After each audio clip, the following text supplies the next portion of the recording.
nufi zai ƙarasa shi. Yana cikin gudu ne wani abu ya dira a gabansa tsakaninsa da Ahmad. Ƙura ta tarniƙe ta yi sama, ƙara ta cika kunnuwan masu kallo a daidai wajen inda wannan abu ya dira.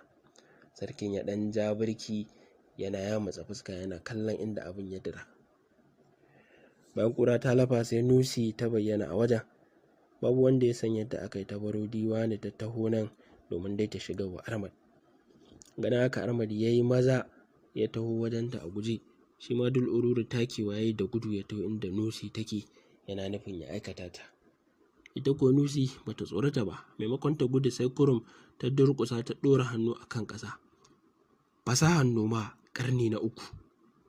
Tana rufe baki ta za ta fara girgiza tana darewa.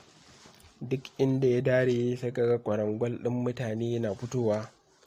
Kowanne idan ya fito sai ya haɗe da ɗan uwansa da ke kusa da shi.